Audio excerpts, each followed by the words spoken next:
Good evening, everybody. How y'all doing? Tonight, we've got a great guest on here, but we've also got a guest host on here. As you notice, that's not Mikey. Mikey, unfortunately, called in to work, so we quick asked Joe to kind of fill in for us because we got to try and keep up with this chat.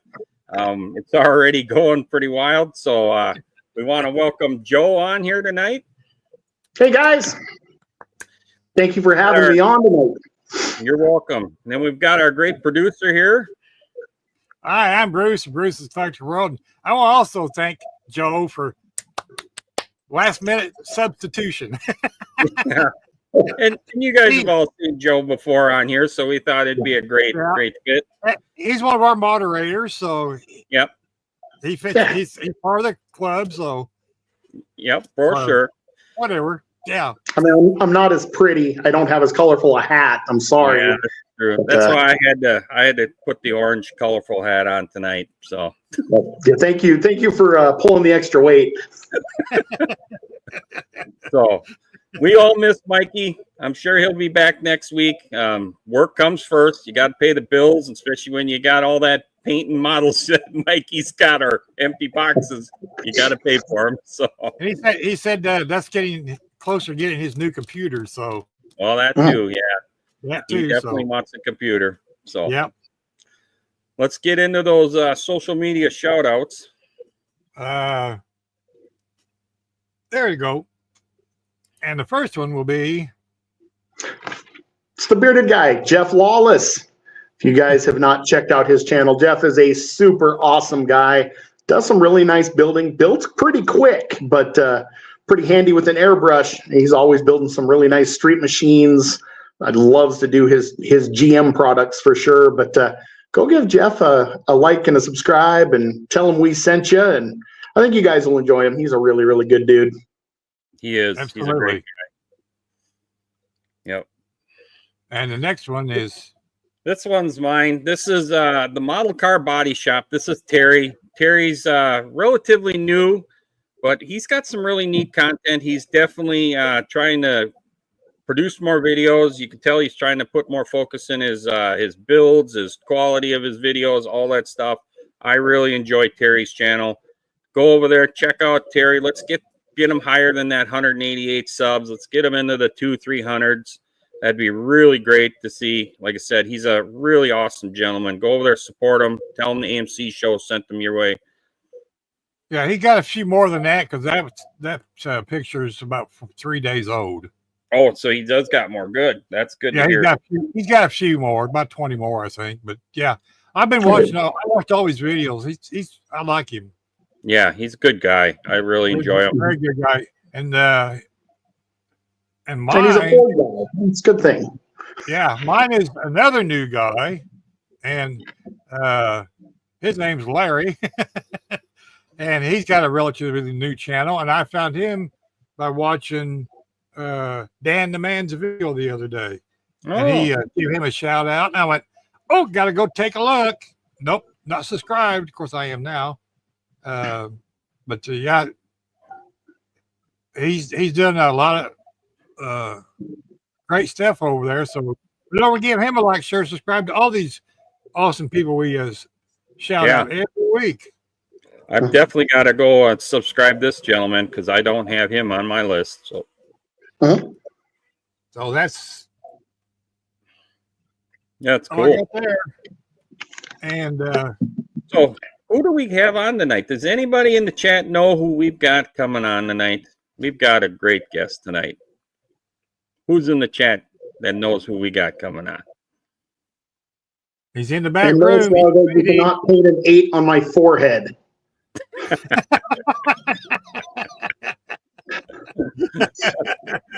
There we go. Sam's got it. Yep. One Team Garage. Yes. Team Garage. Absolutely. You got some beautiful bean footage we can run for Mr. Ed? I do have for Mr. Ed. And not the horse. Just say. I didn't even think about that show.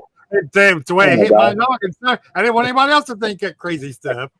All right, here we go.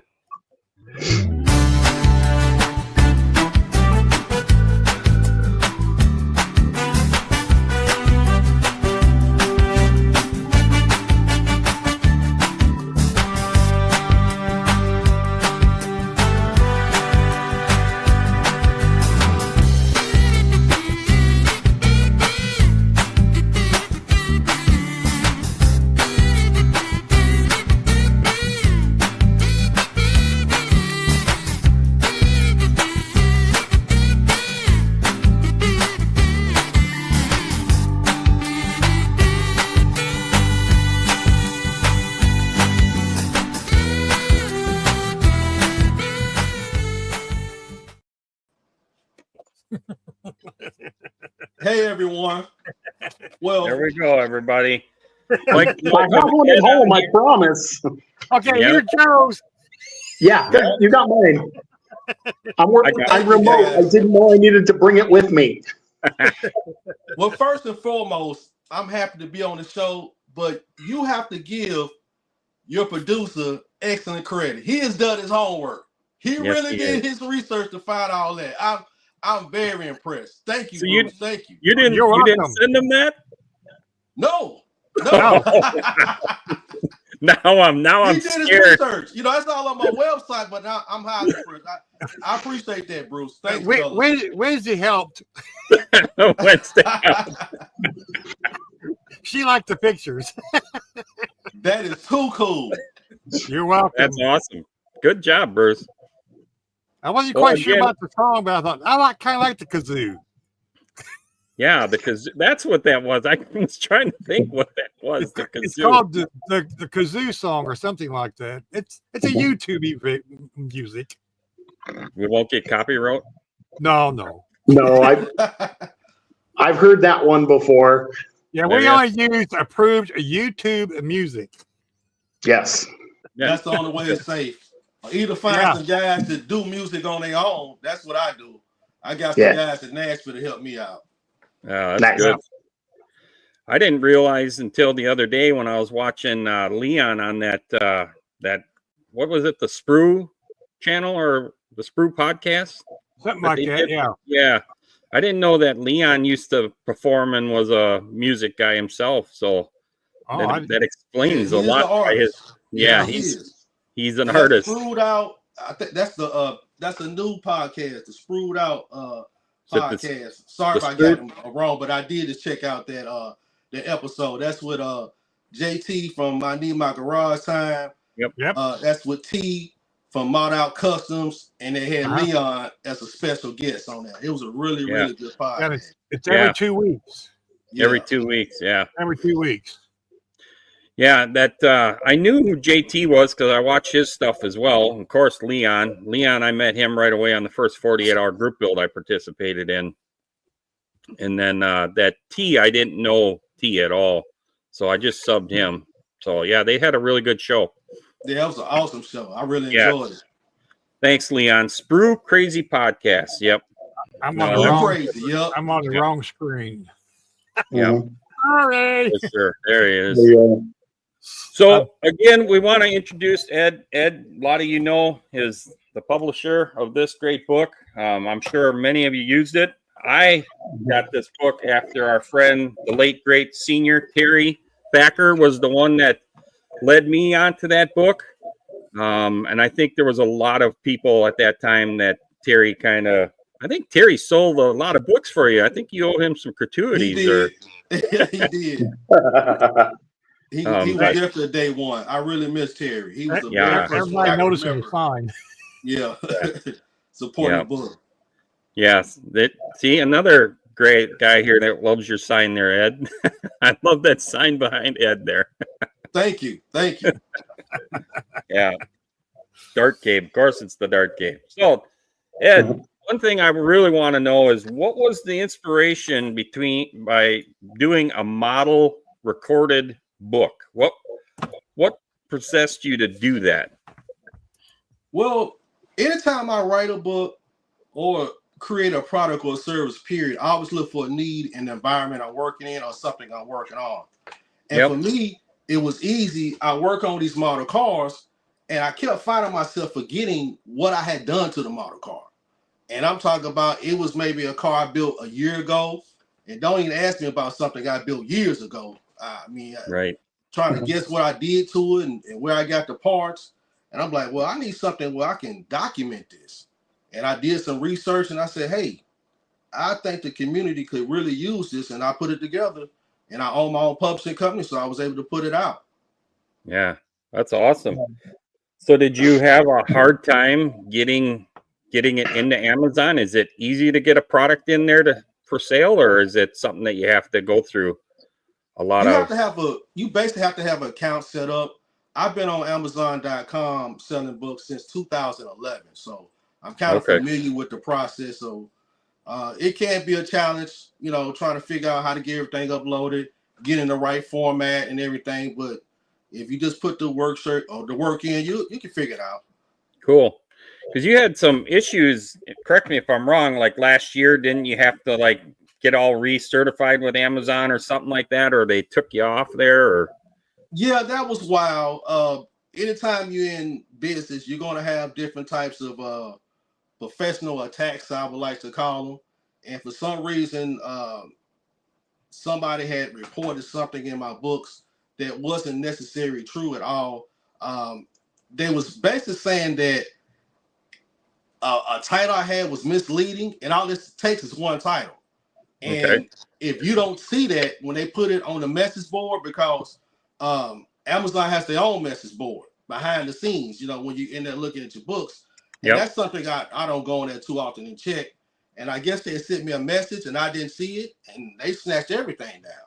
So I had to go and do appeal and wait to hear what was going on. And finally, I did win my appeal, but that taught me a valuable lesson. One thing in business, you want to have a contingency plan. So that helped me develop my contingency plan. So if it happens again, I definitely have a backup plan. I got a plan B. That's awesome.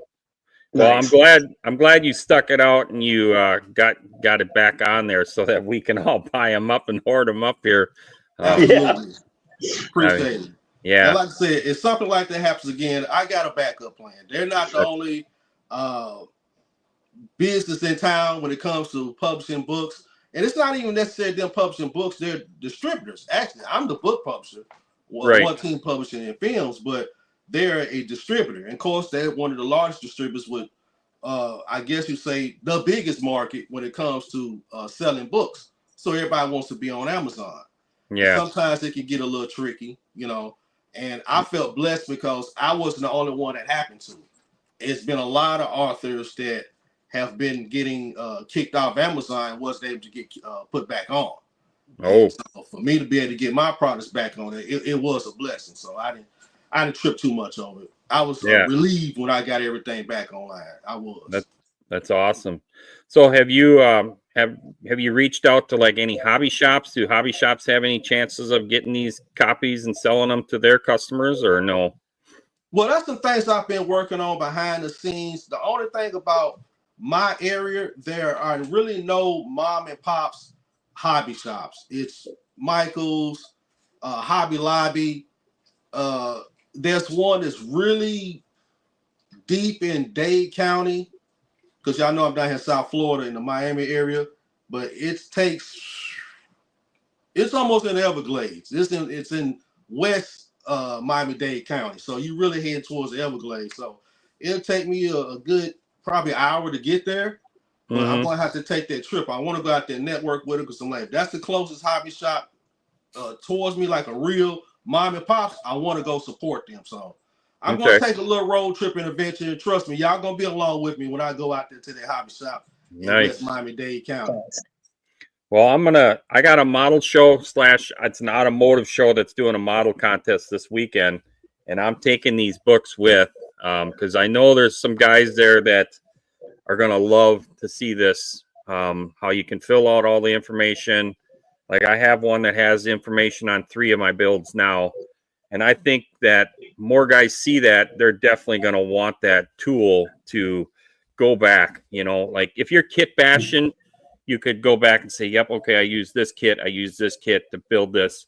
Because let's face it, with like Left Coast Model Car Builds, Paul over there, he created Model Cars and Coffee. And to me, the part I love about Model Cars and Coffee is the bringing back all these old builds out of the closet and showing people and then telling the story. And sometimes I've gotten emails where people go, well, what kit did you use for those tires? And it's like, oh, yeah, that's a good one. I don't remember that. You know, You know what's really handy with that too? I don't just do it when I've finished. I always have so many things going on in my head that I write down builds that I'm planning to do, and I write down what I'm intending to do then. So then when I can go back and go, what was I going to put on that? Oh yeah, those wheels. I mean, especially now with, I've got 3 bins of 3D parts. So it's like, oh yeah, I'm grabbing this set of wheels and this engine. So it's kind of a reminder, not just after the build, but it's handy to use ahead of time. I think I had my first 20 builds for this year because I buried myself in group builds. I've got them all documented. This is what I planned on doing. This is what I plan on grabbing. This is what I planned on painting, notes for the little backstories. Like, it's super handy to use on the front end just as much as the back end too. That's a good point. I've never thought about that. There is another subliminal use out of it. I'm a firm believer that everybody needs to write a book. That's just me. That's what I believe in. Everybody has a story. And for me, I feel like model car builders are artists. And when you fill out 100 builds, that's your story. That is your story. That is your journey. And when you go back and look at build to build, it's going to be a story being told. And sooner or later, you realize you've written a book. When you finish Master Builder, that is your book that you written. That's true. That's a really good point. Really good point. Yeah. I wish they had something like that when I was a kid, because I probably would have used it the way Joe just described, where, you know, because you're always saving your allowance to buy the next kit. You could write all the stuff that you want to do on the next kit. So that's really cool. Oh, there's our buddy Mikey there. He's hiding in his dozer, he said. Hey, Mike, we missed you. Promise not to fart in your chair, Mike. We got a taller version, Mike, but he didn't have your hat, so. Yeah, sorry. Well, you're gonna have to send me that for next time. So, Ed, what would say got you inspired into building models, and what age did you start building models? That's an excellent question. I thought about it, and it had to be my big cousin. I got a big cousin, he's a few years older than me. He's always been my mentor, and anything I saw big cousin Jeff do, I tried to do. And it had to be when I first started watching him do models. I was about 11 or 12, and he built military models, which was Apache helicopters, Black Hawks, tanks, and things of that nature. And my parents took me to a hobby store, and matter of fact, I don't even think it was a hobby store. It must have been like Target or Walmart or something to that effect. But I saw the model car and I wanted it, and they went ahead and grabbed it from me. And I had to been 12 or either 13, because it was the 7th or either the 8th grade. And I remember what it was. I'm gonna have to get it at the next model car show I go to. It was a 84, 85 Ford Thunderbird. That 2-door Thunderbird. The Super Coupe? Yes, it's in red. That was my first kit. Nice. Yeah. Nice kit. And that's what got me started. And I built through high school, not too much in high school, but I built a few models, and they was like top of the line for me. I had like like I talked about on the show, it was the GMC Cyclone and the Buick Grand National. Nice. And I built those right before I went into the Army. And those were my first vision cars, because, I call my model cars vision cars. You're just taking what's in you, and it's a reminder of the talents you have in you. And those were my first vision cars. I put that GMC Cyclone on the top of my TV. Yeah, I'm dating myself. We had TVs, ladies and gentlemen. They had space. It wasn't flat. You could put stuff on top of it. Big, thick one. Oh, yeah. So I had the GMC Cyclone sit up there, and I had that Buick Grand National. And I was in the delayed entry program right before I graduated high school. So I knew a year before I graduated high school, I was going in the Army. 5 days after I graduated high school, I was in the Army. But those two cars, I used to sit there and daydream about what my future was going to be. I'm gonna have a black truck, and I'm gonna have a matching car with it. I was naive. I thought I was gonna have enough money to get a Cyclone and a Grand National when I joined the U.S. Army as a private. No, that never happened, you know. Yeah. But still, it was motivating. It really was, and those were my first 2 vision cars. And then when I joined the military, of course, I got active and wasn't doing a lot of building. And then I got stationed close to home because I'm from Nashville, and I got stationed at Fort Knox, Kentucky. So I had a chance to come home on the weekends, and I linked up with I call him my little brother. He's like my play little brother, and really good friend, one of my best friends. He lived right down the street. We went to the same church, and he was back into model building. So I got with him, and I started building models again when I was in the Army, and that lasted a few years. Once I got out the Army, I went to college. And I built like 1 or 2 cars in college. Hey, that was my first time having some real freedom. So I wasn't doing a lot of model building when I was in college. But when I moved back home to Nashville, I got back into model building, had a hiatus, and got back into it in 2019, right before the pandemic hit. It was crazy. It's like it was a sixth sense. I knew I was going to have something to occupy my time, but it was perfect timing. Yeah. That's when the pandemic hit, and I started building more model cars, of course. So is that when you started your YouTube channel then, right around that pandemic? That's when I started doing the research for doing a YouTube channel, because I was watching, a lot of guys, everybody watches, Chris from HBI Guy, Model Workshop, Tom from the Scale Modeling Channel, and other guys and gals on YouTube. And I think I started my channel 2022. Okay. So we going on 3 years now. I'm coming up on 3 years having the channel. And it's been amazing. This 3 years is flying by. Yeah, I hear that a lot, where they said a lot of people have told me that the pandemic being everybody was stuck at home, and so many guys had model clubs that would meet every month to go do building, and that got shut down. So that's where the YouTube really came into play.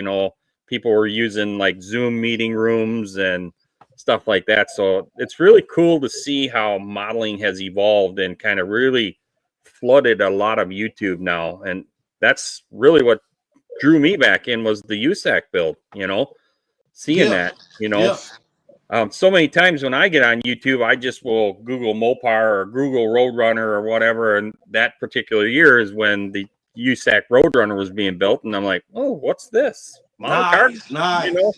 This is awesome, So, yeah, that's really cool. So, do you have children as well? I have one daughter. One daughter? Yeah. She likes to build? I've gotten her into building a lot here lately. So she's awesome. coming along. Matter of fact, let me see, can I find her latest build? You could probably see some of her cars right here. She has her own garage. Nice. This is my bookshelf garage. Y'all see me working on all the time with the different levels and the dioramas, but this is her garage. But she's got cars everywhere. Let me look for it right quick, fella. I'm gonna find her car quick. Yeah, that's really cool. So big shout out to Working Class Castle in the chat. That's my wife, Angie. So, hey, babe. Good evening, Angie. Sorry, we stole your husband. Make sure you go like this too, babe. There's 51 in the chat. I'm sure there isn't 51 likes. Yeah, 21. Get in there and get a thumbs up going. Smash that thumbs up, everybody. But this is her latest build, the Ford GT. So she built her own Ford GT. Did an awesome job on it. It's a snap tight kit. But yeah, she's come along. She really is. That's awesome. Looks right good. on. Yeah. Yeah. That's cool. And the best part about it is getting that father-child relationship, and then you get to teach them how to work with their hands and stuff like that. It's really cool. I enjoy all of that, Exactly. Well, that's really, really cool. So I see in the background, am I seeing that correct? Is that Demon right there in the glass case? Yes, it is. Oh, that's one of my favorites. Thank you. Yeah, this is the winner circle right here. That's the first one that won an award for me. That's the Bumblebee, the Volkswagen Beetle, and then that's the Sanford & Son truck. And then this is the last show I just went to, JaxCon. That's second place, and third place. But I don't care, because me, I was thinking about it, the awards period. For me, the build is the award. I don't have to go to an award show and win anything. I'm bringing my own award. I finished the build. I'm a winner. You know what I mean? Yeah. Right. That's truly how I feel about it. And then when you go to these model car shows, it's so many great builds there. It's like whoever won, they deserve to win. When I went to Southern Nationals, of course, that's no competition, but they do have the best of the best. But the guys who won the best of the best, they deserve to win. They had what's his name? I hate to forget people's name. Bob Jernigan was there. Okay. When you see a Bob Jernigan build in real life, it's mesmerizing, And I was like, yeah, he better win something with that, So so you have builders like that you take from and you learn from. So if I could take a car and put it on the table, I've won. That's my award. It's the car itself. So many of those real high-end builders. I mean, you're looking at a year on some of those builds. I mean, it's like, whew, that's a long time to commit to one build, Oh, yeah. To me, the camaraderie, when you go to these shows, like I just started going to shows last year, and the camaraderie of talking about each other's builds, that's the reward for me. It is. I love that. Hey, how did you do that? Hey, how did you do that? And you ask them and they take you over to theirs and you go, oh yeah, I see something that I want to try, I want to try that on my build, so. And no one minds sharing, you know what I mean? It's a really, really cool community, especially when you go to these model car shows. No one minds sharing their secrets. Nobody like, oh no, I'm not going to tell you what I did to this. No, none of that at all. Yeah, right. Oh yeah, I come from the racing community, the circle track community. You don't even dare ask somebody what they're running for air pressure unless you want to get run off with a tire iron. So, yeah, it is nice to be able to just share, and oh my gosh, it's refreshing. It really is. It is. Anything racing is going to be very tight to your chest type of information. So, Bruce, you fingering me to run our sponsor commercials?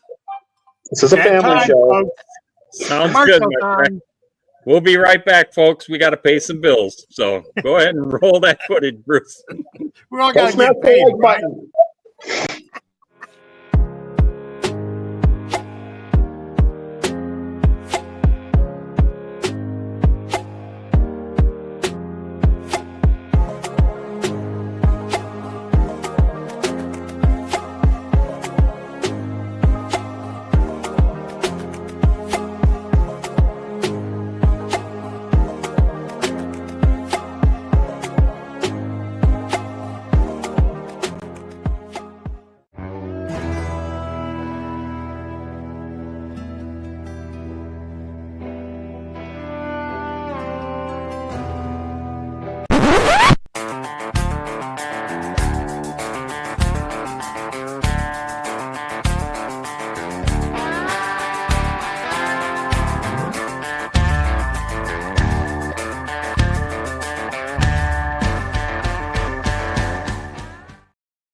Awesome. Great to see those fine folks. Go over there and support those two websites, BCG Resins. Use that discount code and Scale Speed Garage if you're in the 3D printing game.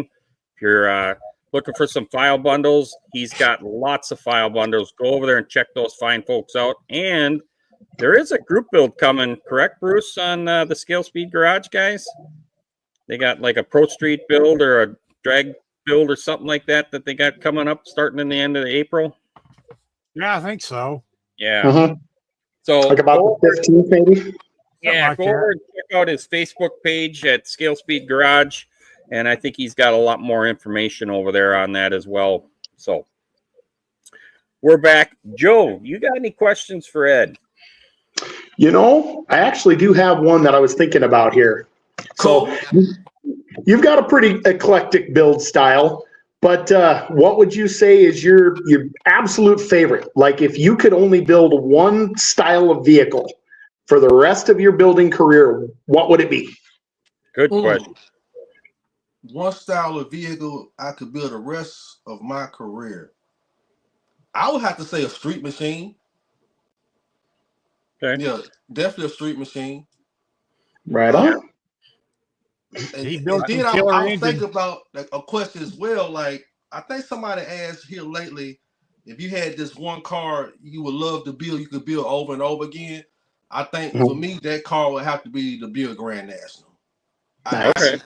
I can find a different way to flip that Buick Grand National every single time, and it'll be black every single time.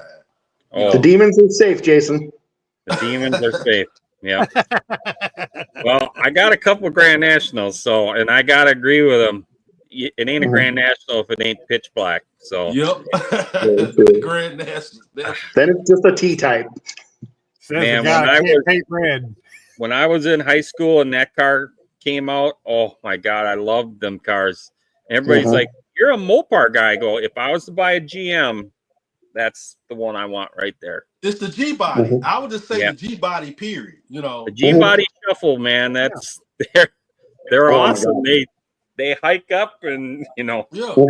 And I'm definitely a Mopar guy. But that car, when that came out, I was in the 80s, so I was in like elementary going to middle school. I mean, it was out for a while, but the G body. For me, it's the G body. That's one of the most beautiful cars ever made. My high school car was an 82 Regal with a 472 Cadillac at first and then a small block. Nice. I miss that car.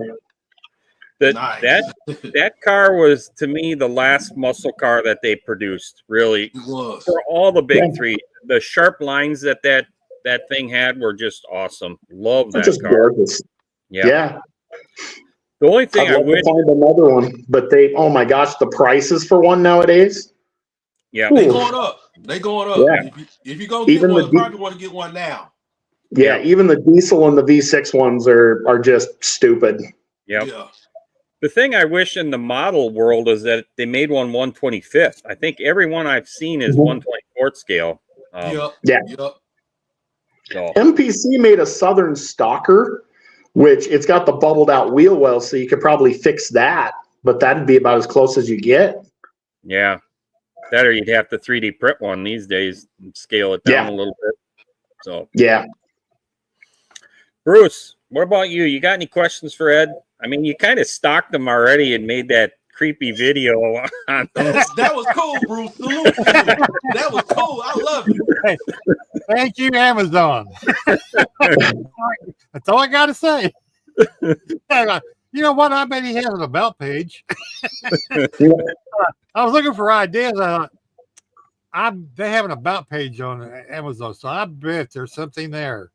But yeah, I do have one question, and I watched your latest video on your engine for this 57 Chevy, where you put the intake on backwards. Yes, I put the strip on the front instead of the back. Yeah, on the small block, supposed to go on the back. But you found it, you fixed it. Yeah. So my question for you is, why did you change the breather? I liked the first one. It didn't fit under the hood. Oh, okay. Oh. Yeah, it didn't fit under the hood. But I love the way you painted that. That was cool. Yeah, I appreciate that. Now, both of them worked for me, but it didn't fit under the hood. That's the only reason. And that's the reason I brought in that slimmer intake manifold, try to make that breather fit, and it still didn't work because the one in the kit is blown out. But now it still didn't fit, so I had to put that one in. Nice. You will see that breather on another build, definitely. Okay, well that's cool. Like I said, he did an awesome job painting that, because that is one thing I have a hard time painting, because my eyesight's not that good anymore, and I love to paint the filter element, but sometimes I just can't see it to paint it. Yeah. Did you do dry brush method on that? No, I didn't do it. No, he didn't. Oh, you didn't? Wow. No, he did a good job. Big globs of paint on there and just spread that right there around here so evenly. It's like, I'm just sitting there going, wow, I can't believe he just did that. So I'm sure you're aware of all the big scuttlebutt that's been going on for the last month about spray cans versus airbrushes. What do you prefer? Do you prefer airbrushing, or do you do 50-50, or are you mostly spray can? Well, I would have to say, for the common man just getting into the hobby, I love the rattle can. I do. You know what I mean? Because it's an entry point where anybody can start. And it reminds me of when I started spraying cars and learn about cars. You know, no primer, just hitting the body with the spray can. And one cool thing about it though, when I was spraying cars more than I'm doing now, we had hobby shops around where you can go get actual model paint that's in a rattle can. But I'm leaning more towards, when I do the rattle can, it's for primer and interior paint. And I'm still trying to get more high-end rattle can paint because you just alleviate problems. Because Rust-Oleum is notorious for giving me problems. You know what I mean? Y'all seen it on the show. When I get to dipping them because I done sprayed something with Rust-Oleum and it's had a chemical reaction or something to that effect. And so I have less issues, it seems like, when it comes to using the airbrush, you know. And that's the only reason I really use the rattle can now, because I got so much of it. I mean, I got to get my money out of the stuff. So I started leaning more towards, like I said, just using the rattle can for the primers and interior work. But when it comes to that body, I try exclusively to use the airbrush. Yeah. So I know, like, you did a shout out for me when you bought your Black Widow, and I really, really appreciate that. So what do you think of that brush so far? Are you still using that brush? Oh, absolutely. That's my acrylic paint brush. And I was having a lot of problems out of acrylic paint until I discovered Bruce's acrylic formula, because the stuff was just gunking up my airbrushes. But that's one thing to solve it, using Bruce's formula and using that Black Widow. Now, one thing I do notice about the Black Widow, it likes a little more airbrush power. It wants more PSI. So I usually run it about 25 PSI higher. And that's usually acrylic paint, where a lot of times if I'm using a metallic or a pearl, I really crank up that PSI. Bruce told me that. I have it around about 32 PSI, and it works. You know. Yeah. I'm to the point where I pretty much leave everything at 30. And then I try to, I think maybe I've been as high as 32 or 35 with metallics, but 30 seems to be just an all around good for me anyhow. And I think I just kind of gotten used to what I do on the trigger, but I agree totally. I love that brush for acrylics, and I love that brush for primer. Have you tried it with primer yet? Not yet. Not for primer. Yes. I'm gonna have to try it for primer. Yep. So if you thin it down, if you use your primer and you thin it down like 50-50, you get like the Mr. Hobby in the jar.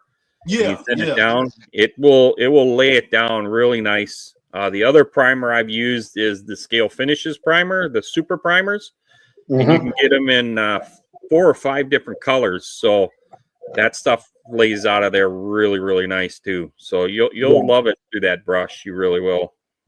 And does that Black Widow have a fan cap on it? I recently discovered that Mr. Hobby in the airbrush. I mean, not in the airbrush, in the rattle can, and that stuff is incredible. Mr. Surf's 1000. So I want to try some that I have to airbrush. That's gonna be my next purchase of some of that Mr. Hobby. Highly recommend the super primer. It lays down so nice. Yep. So my Camaro, I just finished. That's pink super primer underneath that yellow. Yep. I'm gonna definitely try that. Yeah. What paints do you mainly use? Just acrylics then? No, I've been using a lot of lacquer paints here from Fire Scale Modeler. He's out of Portugal. And I've been trying out some paints from Pro Scale Paints out of the UK. Okay. And they are phenomenal. Also, splash paints. The 57 Chevy Nomad, that's a splash paints I use. I haven't revealed the microbus yet, but it's sprayed in acrylic paints. I use Createx paints for that one. And I give y'all a sneak peek on my Mercury Cougar here. That nice. is black cherry using 5-scale Mahler paint. Nice. Absolutely incredible. I love Look at that. Look at the flake. There's some really good flake in that one. Yeah, it's got some really decent flakes in it. Ooh, Oh, Yeah. wow. That's beautiful. deep. Yeah. And I have to give credit to this paint job to the late great Don Yost, because I've been really watching a lot of his DVDs, and that's what's really got my paint job up to par these days, is watching those DVDs. You know, so salute to the late great Don Yost, the old man. I'm glad you brought that up too, because I've been watching his videos again the last couple months. I really missed the Fundamental Fridays that he used to do. Yes. Man, I'm telling you, the guy kind of reminded me of my grandpa, because he was direct to the point, and don't be stupid. Listen to what I'm telling you, and it's like, I love that about this guy, Well, that's how all the men in my family, I'm the kind of man that raised me, just get straight to the point. My dad, my grandfathers, my uncle, so it was very pleasant watching. It was very familiar watching Don. Yep. And then it was always, I think, could be wrong, but Jake was his son-in-law. Is that correct? The guy that was filming for him, was that his son-in-law? It was his son or his son-in-law. I'm not sure. I'm really not sure. The episode where he's trying to show everybody how he lays down some MCW paint, and there was a mouse running around, and Don was laughing. He's like, I wish you people could see this, because you got a grown man chasing a little mouse around. And he was hilarious too. Yep. Don was hilarious. Yeah, it was awesome. Yeah, Don Yost, Mike, that's who we're referring to. Yeah, Don Yost. So, Joe, what paints do you use right now? You're strictly scale finishes now, or you've been kind of mixing yours up? So I kind of mix up. I still have some Tamiya stuff left, and I'm lazy. I love using Mr. Surfacer Black for chassis and things like that in the rattle. But yeah, I'm just still learning my way through the airbrush, but there are times where, sometimes that Tamiya rattle can is the way to go. It just lays down nice and easy, but I'm having a lot of fun. Just kind of, I just got the Mobius TG from Gallery, and so I'm starting to learn my way around it. That Camaro was the first car I painted with. That's the first car I did 2K with too.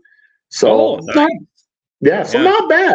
I'm pretty impressed. So I'm kind of trying to veer almost all that way, but sometimes when you just got to do a little part or something, it's nice to have a rattle can of like Tamiya Silverleaf or some Mr. Hobby Black or something, just in a pinch.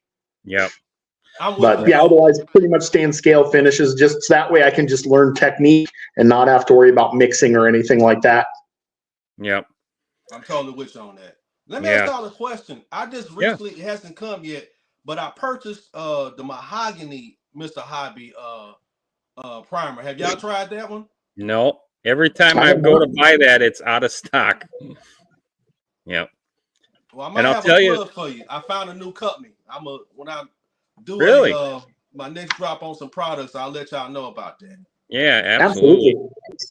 Yeah, I can't even buy them Mr. Hobby in jars anywhere around me. Nope. I don't know if there's a shipment. Mr. Hobby, everything's in high demand. It really is. Yeah. I don't know if there's a shipment issue with it or what, but everybody around here is out. I mean, out. And I was just wondering the same thing. Is it a logistical issue? Because it has a hard time getting their products out of Japan to us prior to anything that's going on now. So I don't know what's going on with them. If I understood correctly, if I understood correctly, like they allocate so much at a time and they get it over and it gets to the hobby shops. And then when they're out until they get the next allocation. So like the Mr. Color Leveling Thinner, the Unicorn Tears, like if you hunt around, you'll find somebody that'll have some, and then it'll be 2 months before you can find it again. I found a place on eBay where I can buy the Mr. Hobby rattle cans in black. So I buy them 3 at a time. Sorry, honey. You're just hearing that. But and I still got 2 bottles of the Unicorn Tears, but I bought those for a while ago, but it took me a good 2 days of search until I found a little hobby shop that just happened to have them. Yeah. Yeah, for sure. And I'm like Ed. I mix up the airbrush and the spray can stuff. So like the interior stuff, I just spray can all that stuff. It's just easier. You get the Yeah. coverage down faster. And especially like my roll cages that I make, it's easier to just shoot those things with the spray can. And then I save like detail work, like some motors and stuff like that. I'll use airbrush. The body, of course, is airbrush. Wheels, of course, are airbrush. It's just a mixture. And I think when it comes to primer, I always used spray can until the super primers. And then it was like, oh, this is a game changer, you know? Really is. Yeah. Y'all have me Yeah, kind of want to try that super primer. That's definitely I on my list switched of to the super primer for bodies now. Yeah. So yeah, for sure. If you want more information, Ed, you can message me after the show, and we can trade numbers. I can get you up a little bit of tips on things that I've done with that stuff, and I think you'll really enjoy it. You really will. Awesome. Thank you. Especially when you lay it down around like any kind of molded badges or your lines or anything. It does not even think about clogging any of that detail up. It's really, really nice shooting it through the airbrush. yeah. So, for sure. So Bruce, what do you use for paints? Starts with a C and ends with an X. That's it? Prepex. That's it. No. That's a weird way of spelling that on. Pretext. And what are you thinning that down with, Bruce? Break it down, Bruce. What do I thin that down with? Let's see. Let me think. The guy's name's Bruce, and he has this really, really neat recipe on his YouTube channel postage page. This guy named Ed over this one team thing. He talks about it all the time.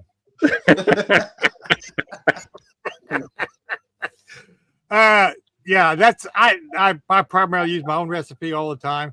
And contrary to what a couple comments said, I do use a strainer from now and again, especially if it's old.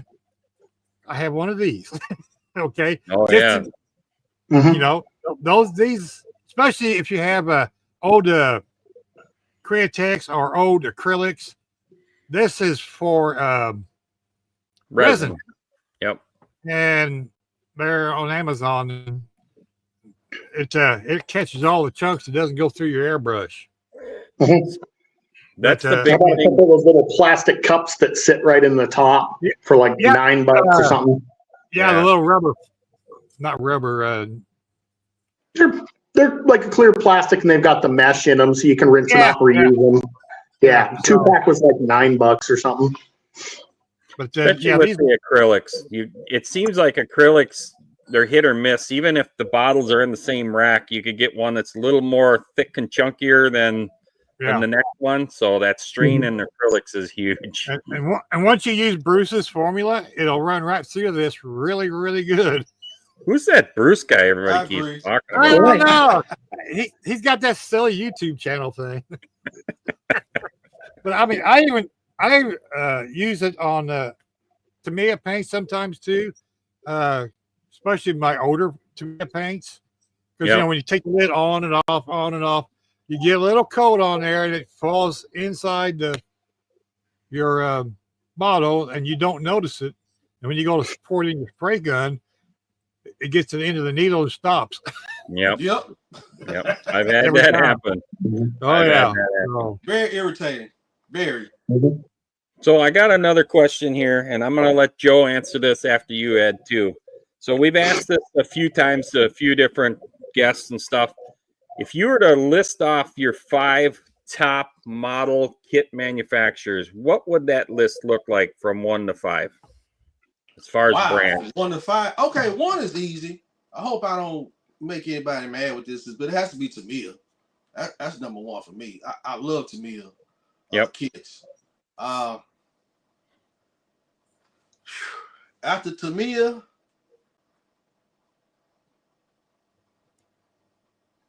I'm gonna go with AMT. I mean, I know they get a lot of flack and everything, but one thing I appreciate about AMT is that all those old molds they have, and they have them available. You know, so just the amount of molds they have and the amount of kits they have, I'm have to go with AMT. Behind them is Revell.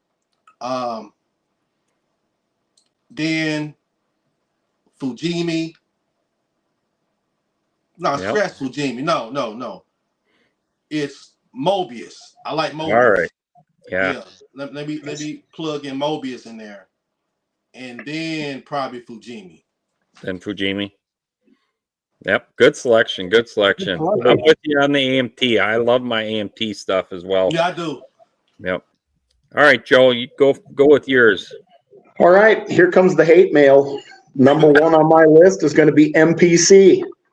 Whoa. Mainly for two reasons. One, the subject matter, especially 70s stuff. I love 70s cars, and MPC just covered that really well. Two, they're so basic that just using simple things like 3D parts and paint detailing, you can really make them look really nice with not a lot of, I mean, they don't always take a ton of effort to be super nice, but mainly it's for subject matter. That's why they're number one on my list. Two would probably be AMT. Same reason, for subject matter. I mean, when it comes to the variety of everything, Mobius would be number three.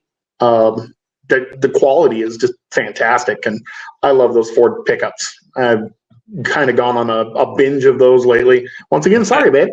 Yeah,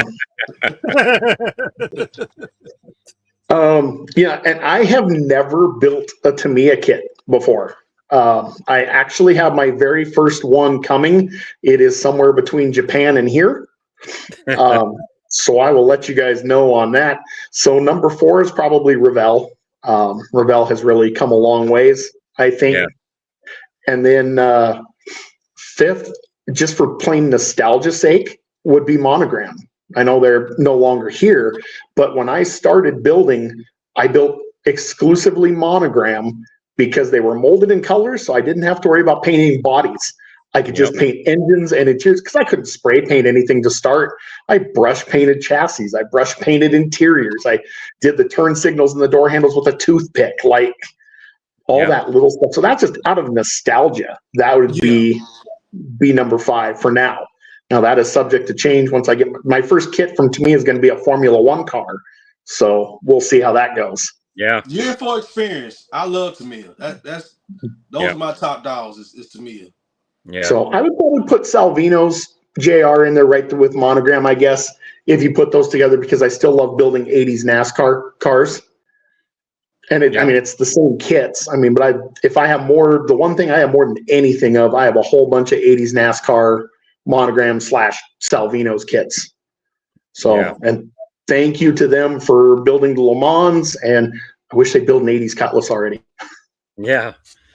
Yeah, I agree. I mean, I haven't done a JR yet. I just got a couple of those kits, so I'm very interested to see how those kits go together. But I guess mine's definitely changed. I would say that Mobius is at the top of my list because I love the Golden Commandos car. I thought the fit and finish was really good. Again, I think Mobius is bringing out some great kits that are my genre of builds, you know, the vintage drag cars, some of the older trucks and stuff like that. And then I would say Tamiya is number two for me. And then it's a toss-up now between Revell or AMT because, like Ed mentioned, that some people just bash AMT so bad, but I love my AMT stuff. I really do. But the Revells are right there. And the biggest kits that I love that Revell did was those special edition 2-in-1 kits. I love those kits. Talk about bang for the buck, having multiple motors, multiple wheel sets in those kits for bashing are really cool. So I'm going to say three will be Revell, 4 will be AMT. And then number 5, of course, for me is going to be Johan because they had bodies that nobody else has produced. So I just, you know, they're the only ones that done the 69 Roadrunner, and that is one of my favorite cars. So I used to have a bunch of the 60s. I used to have a bunch of the 66 Fury police cars when I was in my demolition derby building phase. Yeah. Because that's what ran around here. I probably at one time you could buy those for $5 a piece. Yeah. Back in the 90s, I think I had 5 of them at one time. Yep. And now I see the prices now and about have a stroke. Oh God. Right. It's crazy. And the thing was, there was a couple kits that I know my wife's watching this too. There was a couple kits that I was up to 250 on the bid on eBay, and I've still lost. I still lost. Yeah, it's and crazy. I'm out. 250. I'm out. I'm out. You know? Yeah. 68 Chrysler 300 comes to mind. Yes. Yeah, I'd love to have one, but I can't afford it. I could probably buy a full-size roller for what they're going for on eBay. It's crazy. Promise, So, honey, I won't bring home any more full-size cars. Honey, he's bidding on a car right now. Trust me, he is. It'll be delivered tomorrow. Bruce, is your list still the same? Do you want to tell us your list? My list is still pretty much the same. I'm pretty sure it's Revell. Is my number one, and then AMT for the subject matter. Command is moved way up because I built one, and I just put everything in the box, went like this, and it was done. And then, like Joe, I like the old NPCs, and that's pretty much the way it works. Yeah. Yeah. I buy mostly for the subject matter. I really don't care the manufacturer. Okay. So right now I'm stuck on 66 Fairlanes. Tim has the right answer. The best models are less than $10. Period. Yes. Yep. Yeah. So, and I'm sorry, Tim. There's no love for Colmer, and I don't get it. I don't understand. Yeah. So Bruce just led me into my next question for Ed, and that is, what is the most common kit you probably have built or you think you would build as far as a repeat? As far as a repeat, I'm just looking around at a few I've built here. Night Sam. Night, Sam. I'll have to say, well, it's going to be kind of a mix between Road Runners and GTXs. I've built quite a few of those. The 70 model? The 68 and the 68 Road Runner, the 70 Road Runner, and the 67 GTX. Okay. And the reason I built so many, because especially the GTX, I was trying to get the one my father's brother had, my uncle. I didn't have the color right. And I built my father's Road Runner, which was red with the vinyl top. And I built my uncle's car, which was supposed to be like a penny copper. Yep. But back then I wasn't even alive, and they only had black and white pictures. Right. So I'm going off the memory of my parents, and they just could not, but nothing nailed that color. So every time I say, okay, is this brother's car? That was my uncle brother's car. They be like, nah, that's not quite it. And I'm like, you gotta be kidding me. So I'm always chasing that perfect color for what my uncle's car was, that 67 GTX. Nice. So it has to be the Road Runner and the GTX, both of them. Nice. I'm about to rebuild, not rebuild, I'm going to build another 68 Road Runner. It's going to be my version of the backstory is, if I had inherited my parents' Road Runner and I completely redone it, what I would have done to it. So that's an awesome story. Yeah, that's be good. the theme on this one. Yeah, for sure. That's a really cool deal. So you want to tell anybody, you and Manny have done like some buddy builds in the past. You guys, I think, kind of announced at the end of that you were going to do another buddy build in the future. Is that something you guys are going to kind of post recently here, or is that something we can look for on your channel and Manny's channel soon? Or yeah, be on the lookout for that coming up real soon. We've already have the cars that we're going to build, and we've already been behind the scenes talking about the different color schemes we're going to do on them. So that's something coming up real soon. And something else, this is 100 years of Mopar. So I'm about to kick it in gear probably after the Benz. I'm about to build a Mercedes-Benz. A little spoiler alert for people that's on the live. Matter of fact, I'll go ahead and show y'all. Appreciation for y'all being here. I can show y'all my next unboxing. Speaking of Camille. Nice. Nice. I love that model there, that style of body style model. Yep. Yes, that's cool. That's one of my favorite cars of all times. That's gonna be the next build. But yeah, after the Mercedes, you're gonna see a lot of Mopars coming from the channel. And I can tell you that we're about to build a Mopar. It's about to be a Mopar buddy build. See, I told you I was gonna love this guy. I told you guys. I already knew that. Hey, Gloria.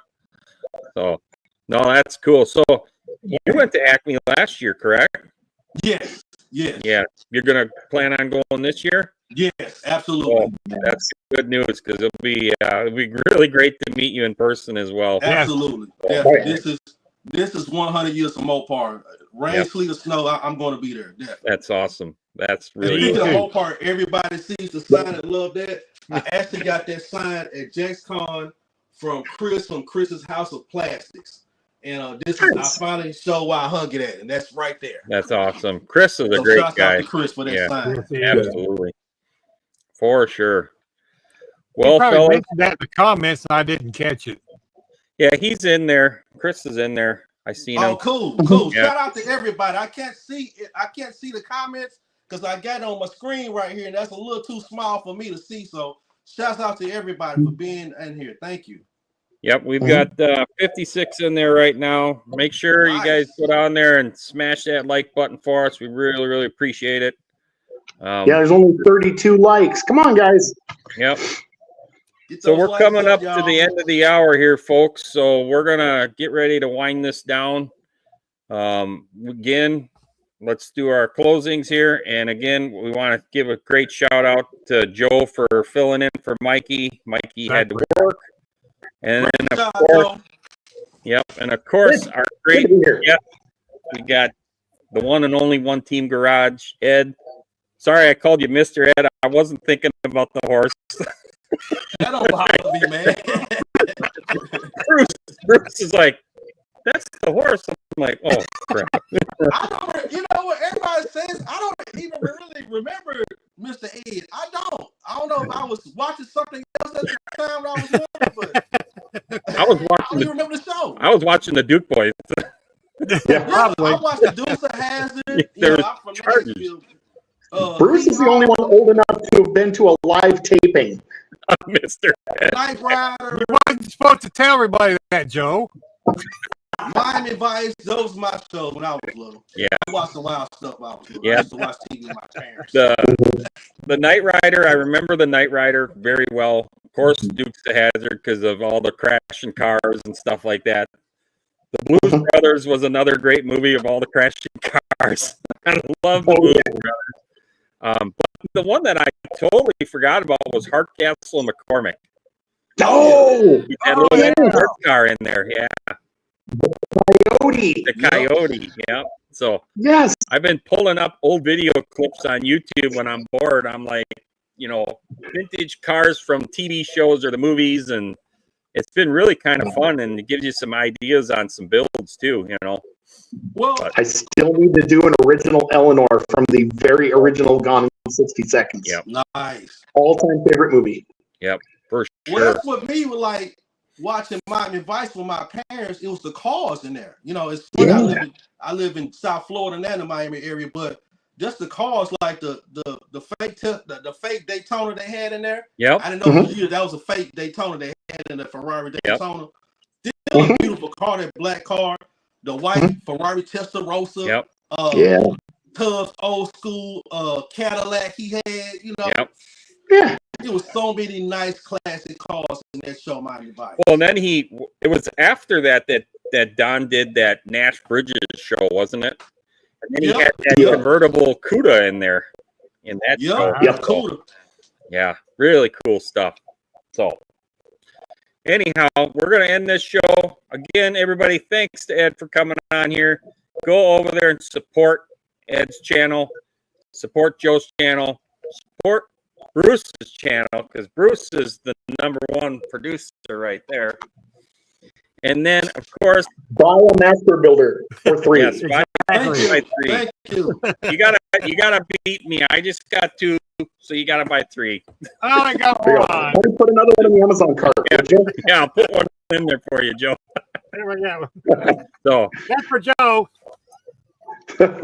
Thanks, Bruce. you want to tell them who you are and where they can find you?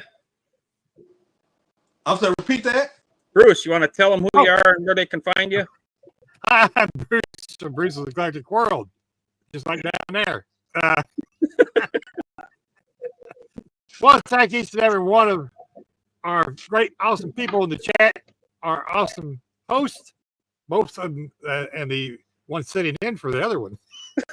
Thank you, Joe. Appreciate you for coming in, buddy. Jason, Yeah, glad to do been a it. blast every time. And our awesome guest, my good friend Ed from One Team Garage. Thank you very much. Appreciate Yes. you coming in. Thank you, all I got guys. to say. Thank you. Joe, you want to tell them where they can find you? You can find me over at the Big Sky Model Workshop, and I am now part-time a stunt double for Mike. I